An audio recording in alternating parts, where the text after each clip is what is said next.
This is Modern Mindset, the show where we discuss the psychology and emotion of finance and business. I'm your host, Adam Cox, and joining me today is Matt Kendall, who is an IEMT trainer and public speaker. Welcome to the show. Hello, how are you doing today? Very well indeed, very well. Thanks for joining us. And first of all, I guess the key question is, IEMT, what is that? Well, IEMT is very similar to EMDR, which people probably don't know either of. IEMT is an eye movement therapy. It stands for Integral Eye Movement Therapy or Technique. It's essentially, it's a tool and it's also a way of working, and it helps people to be brought out of negative experiences from their past. It helps people to update their identity. So essentially it works brilliantly on things like anxiety. It does not work on emotion, but what the whole basis of IEMT is that it does not work on emotion. It works on the memory that is causing the emotion. So say if somebody feels guilty all the time or unhappy or anxious. Anxiety is not an emotion, actually. That's an overstimulation of the nervous system. It tends to come from guilt or panic or anger. So say somebody's got a temper. You find out how strong that feeling is, then you regress it to when they felt the first time they remember feeling that way, and then you apply the eye movements on that sensitizing memory, and then you're trying to recalibrate what the problem is. You're trying to reconstruct the problem, and every time you're trying to reconstruct it, you'll find it's changed a bit. So then we'll take the feeling what's new now, and we'll take it back to when the first started that way. Essentially, it's like deconstructing a cocktail of emotion. So you're going back. So each problem that you face will tend to have like about 3 or 4 sensitizing events that we take the client back to, and you can begin to process, and then there's no outcome to it. It's an exploration of the problem, and you tend to get one of 2 changes. Either a change in the submodality, so imagine the first memory, or when you access a memory, it's like subjective, so it's like you're there.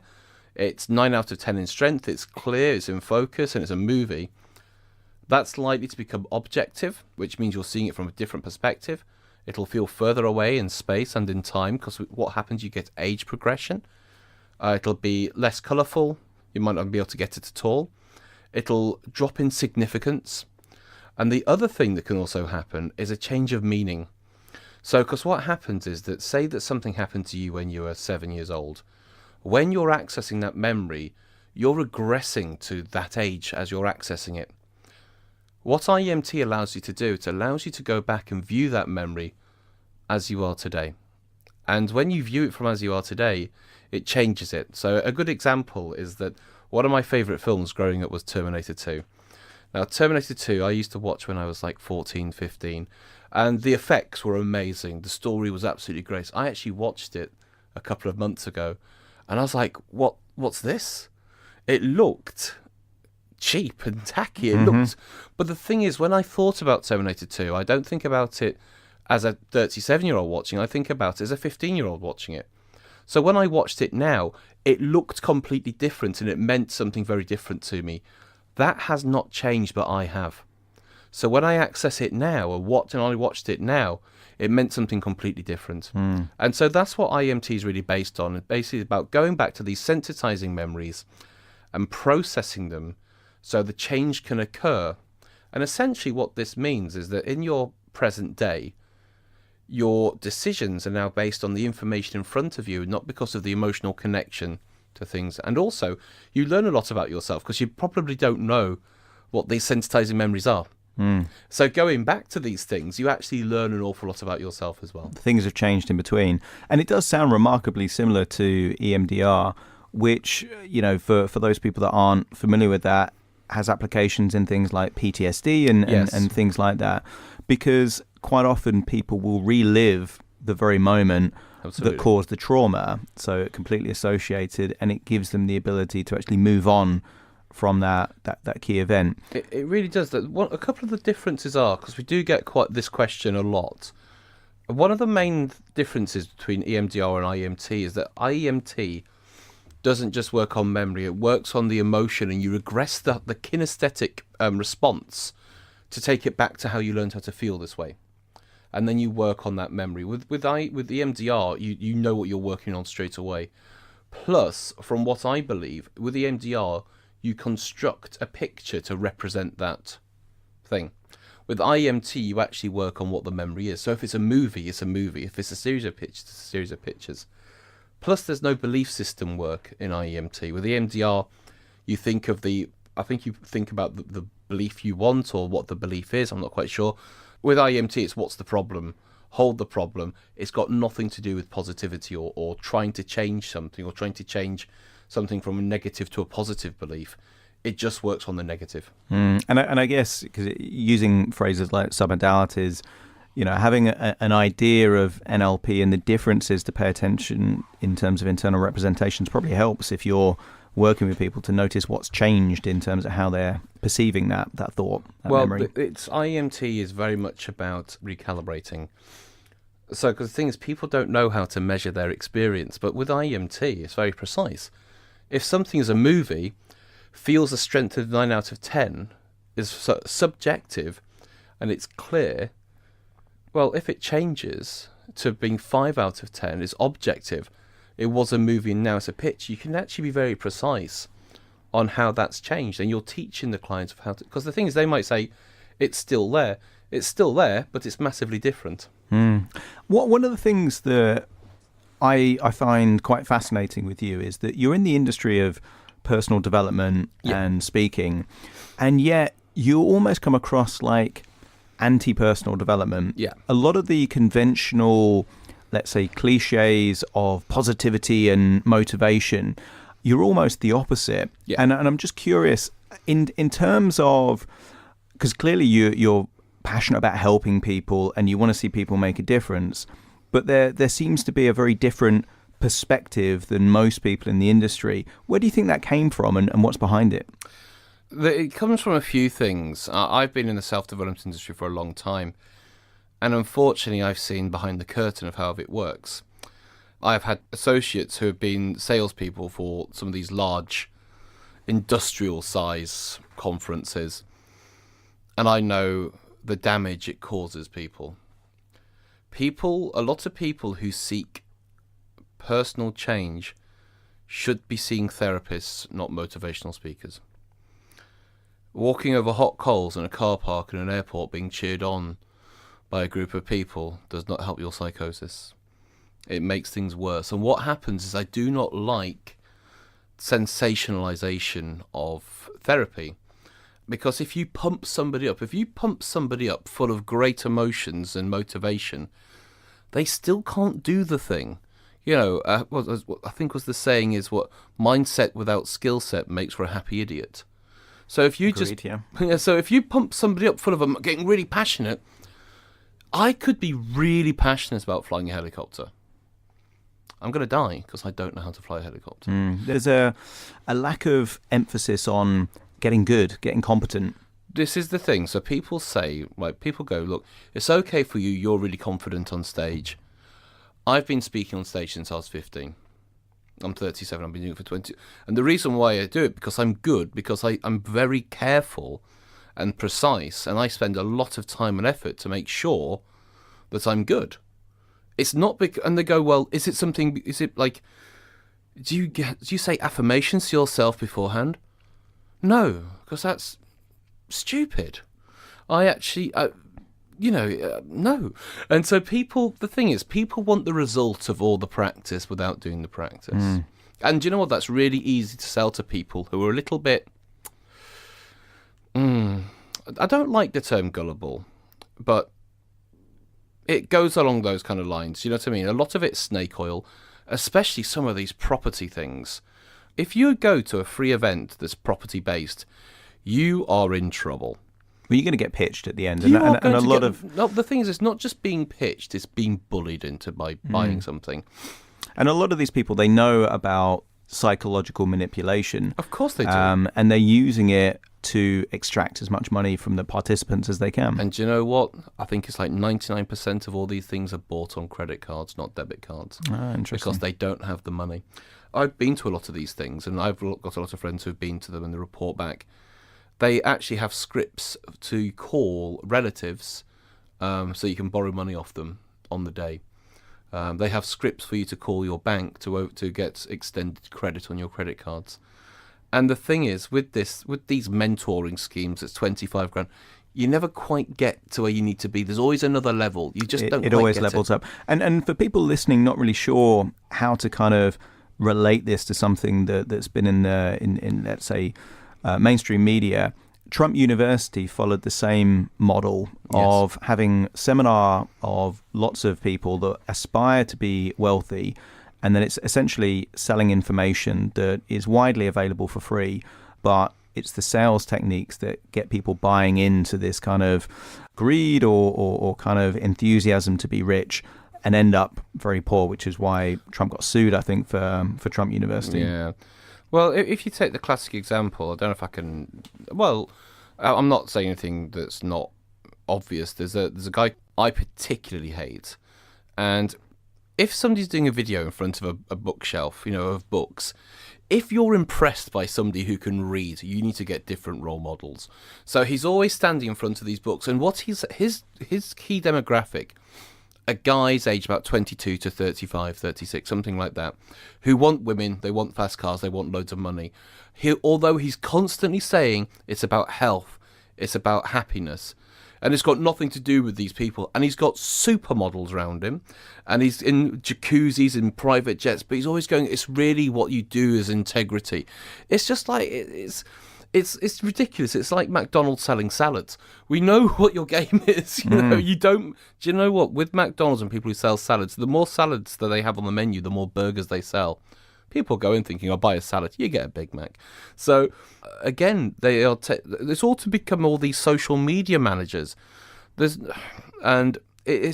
taking people who are not that well educated a lot of the time and promising them the world. They just need to do a mentoring scheme. And do you know what? This is the good thing, right?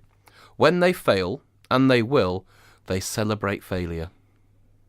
How do they celebrate failure? Because failure is celebrated in the self-development industry. There's no such thing as failure, only feedback. It's cost you 25 grand to work this out.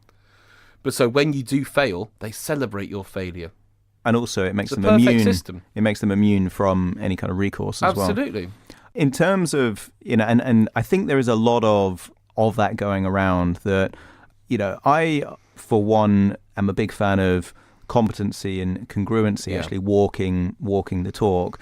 And it makes me laugh sometimes when I see life coaches giving advice to people about how to be rich and successful. And they're living in a one-bedroom flat that they're renting and they've got no assets and they've got nothing. Of course. Why do you think there's such a level of pretense of people pretending to be something they're not? Is it just for financial gain, or is it because they're almost living an affirmation that because they want to be that person so much, they think by helping other people become that, somehow it's going to rub off on themselves?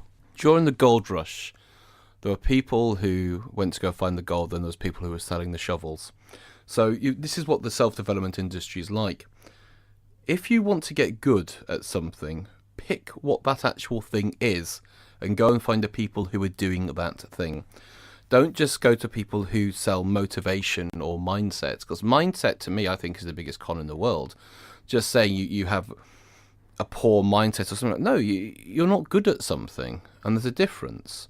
And so people think if they just speak from their heart, or if they're authentic, whatever that means, then other people will follow them. And people, the thing is, you will get fans. If you believe in somebody, and if you pump people up and sell them things, you will get fans. And so there's that whole sort of megalomania, aspect about it. And I've never really been into that. Now I have a lot of people who don't like me, to be perfectly honest, which is what I'm fine with. But I do think there's a lot of sort of megalomania and delusions of grandeur. And a lot of it's just rehashed nonsense that was in, Awaken the Giant within like 20, 30 years ago. It's just, I hear the same stories about, when Banner broke the 4-minute mile, then everyone else broke it. Oprah Winfrey was abused as a child. And now it's, it's all this kind of nonsense talking about leaders and, the colonel from KFC banged on 500 doors. So what they're doing is but these people who are successful like this are the lottery winners of life. They are not looking at the 99.9% of people who fail. So they're selling a dream. They're selling the winning lottery ticket. But unfortunately, most people will never achieve their dreams. They will never be happy, and they will die, and the amount of people who come to their funeral will mainly be dictated by the weather.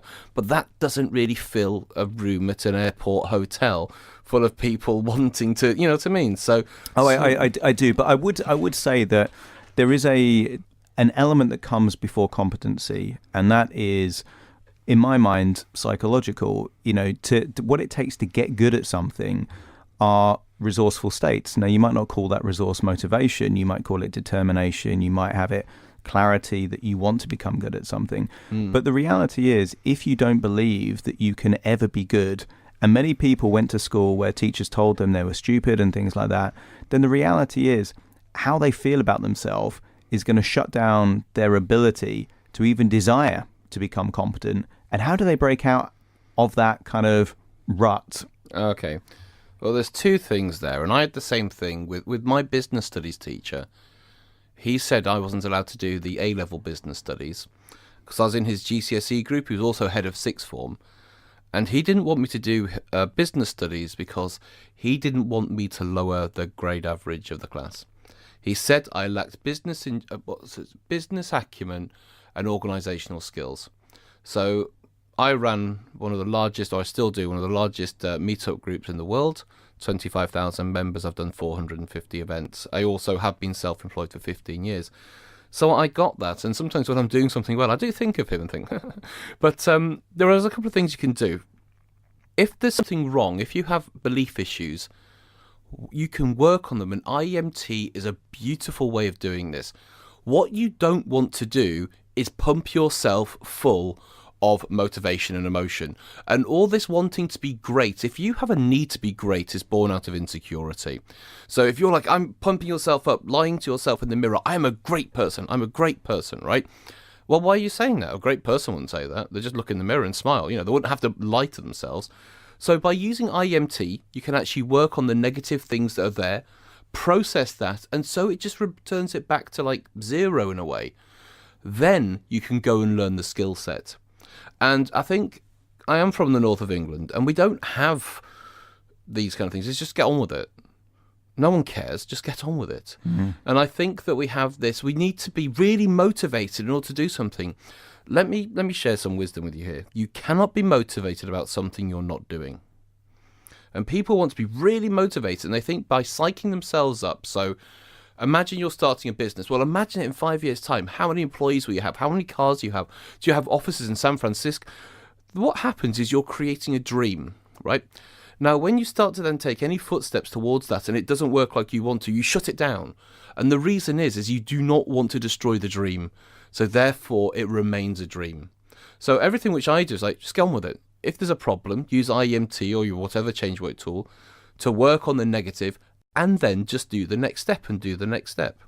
If all these people, gurus, you could call them, or kind of self-described leaders of change and all this kind of stuff, are so ineffective, why do you think they are drawing so much attention and interest from people? You know, and someone like Tony Robbins, for example, I would say has had, a positive impact on how I think on certain things. But equally, I've been in rooms with thousands of people, and I think it's almost like they're inflating a balloon. They're going to leave, and they're going to go back to exactly what they were doing before. Why do you think there is so much desire to follow people like that if they aren't able to actually create what they're selling, which is that people can have the future that they want? Well, you know, people don't usually follow up on whatever they're doing anyway. But it makes you feel like you are doing something. Although you're not, it makes you feel like you are. I think one of the main reasons is a lack of organised religion, or the breakdown of organised religion. Look at Tony Robbins, his I am not your guru. Just look at, he has a Christ-like pose on the actual DVD, you know, on the actual DVD on Netflix, whatever it is.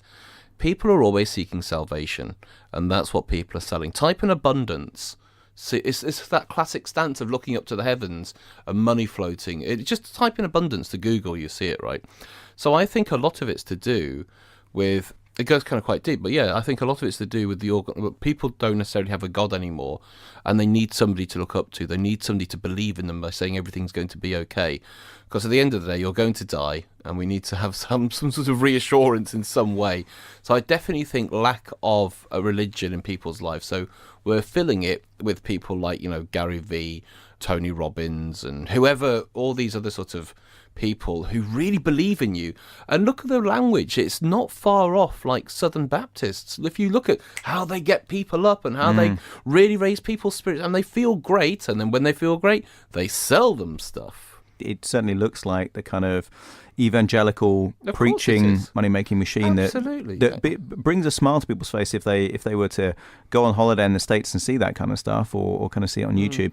And yet, you're right, there is an element of personal development, let's say gurus, being almost the preachers to the secular, And if I was in that room as well, watching Tony Robbins or something like that, I would feel that way. I might even buy. Because I'm human, and they're playing on psychological triggers. Everything is absolutely planned out to an absolute T of how many people, and getting people to run to the back of the room. And it's a very, it's not an outdated model, but I know there are certain companies that will use plants in the audience because nobody wants to be first. So they go, "Are you coming? This sounds brilliant." They're there at every one. I know because I used to know one. So they're there, so they're encouraging people to actually do it. And then if people say, "I can't afford this 10 grand," well, that's because you have a scarcity mindset. Or a poverty mindset. And what you need is to have an abundance mindset, and you do that by getting extended credit on your credit card and signing up for this mentoring scheme.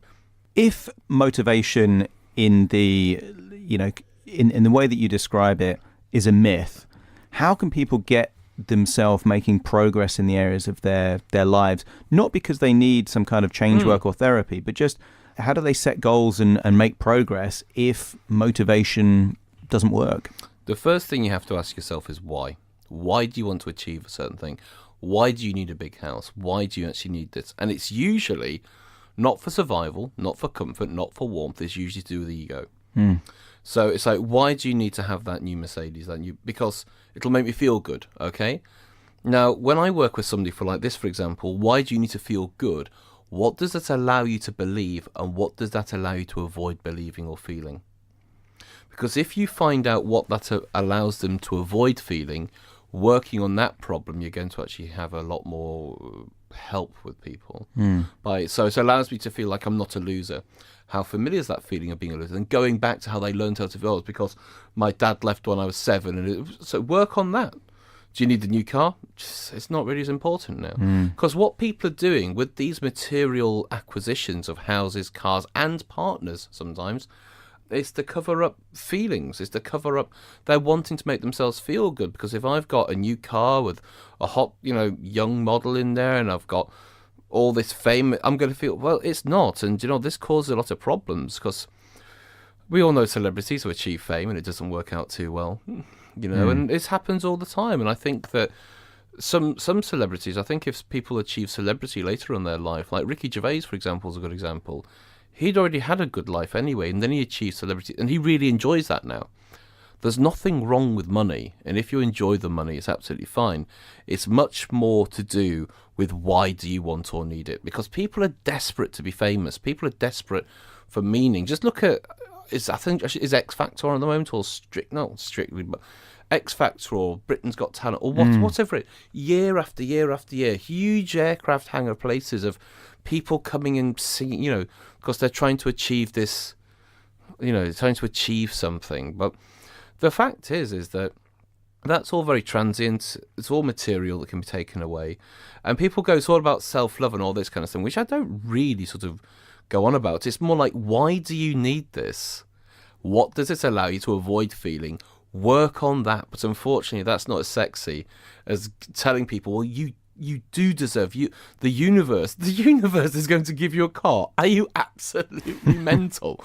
You really have to be beyond stupid to think, like, I mean genuinely stupid if you think the universe is going to give you a car. The one that really annoys me, I'll stop ranting and say it, is when I was watching The Secret the other week. I made myself do it. I was feeling quite sadistic. And this woman needed some money. So she started asking the universe for money. And then there was a check that came through the door, right?